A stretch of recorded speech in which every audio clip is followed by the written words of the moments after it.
In the late 19th and early 20th centuries, when working class immigrants from Europe were pouring into Chicago, the Park District was building places like this, the Lincoln Public Bath on Walcott. This is a place where immigrants who had moved into housing that maybe didn't have bathing facilities would come to clean themselves up. They also would learn English in this great building built in 1918 with this nice brick facade, limestone, classic ornamentation to tell you, here's where you come to become an American. And in 1987, it became residential. You can see why. It's 9,700 square feet, including an enormous main room that is probably where people learned English, learned to read, had community events. It's been residential all that time. The second owner is now selling it. Let's go on in and see the enormous amount of space that is in here. I'm sitting in the main room. When I walked through with the agent, Robert Anderson, we were talking about how this would have felt like the place to find your community.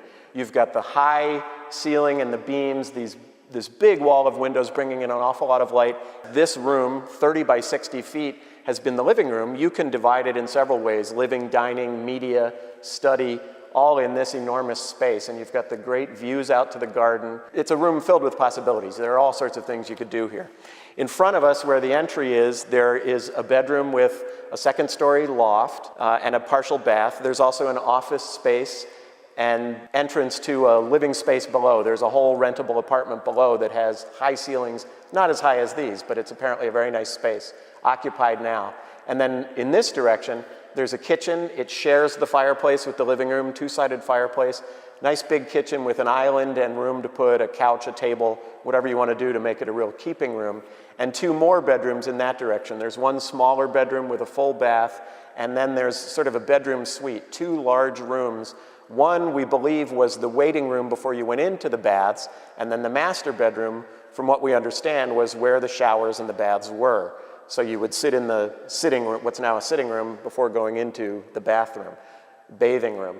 There's also a large walk-in closet, a full bath, more modern than 1918. So you've got a nice big suite there, and all of it spills out to the garden. So the L shape of the building creates this nice garden which is in bloom right now, so we're in luck to be here today.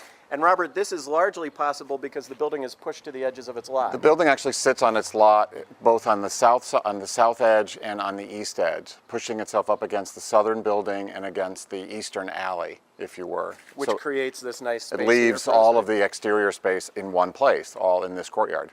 Gives us a chance to look up at this great building we've got. Really a wonderful ennobling structure with the brick and the limestone trim. Really one of those places that would have said to those immigrants, welcome. And also when I'm sitting out in the garden today, makes me feel welcome. It's a nice looking building. And it's equally nice in the back. So the one thing we're missing is a garage. We've got parking on the street in the neighborhood, but we also have a curb cut, which is a great thing because it means I can build a garage, right? And then you've got an idea for building sort of a green roofed garage that integrates right into the yard. I've always thought that if you actually just submerge it slightly, coming in off the driveway curb cut, you could put a green roof on top of it and actually tie into the main floor of the house. Oh, that would be wonderful. Extending out onto it, and then still incorporating or tiering, if you were, down into the side yard. Then you've also got an idea for going up. We've got 9,700 square feet. We may not need to add, but if we're going to, tell me about going up. Well, the zoning allows you to certainly go upward with it. I think you'd stay on the property line because of its current footprint.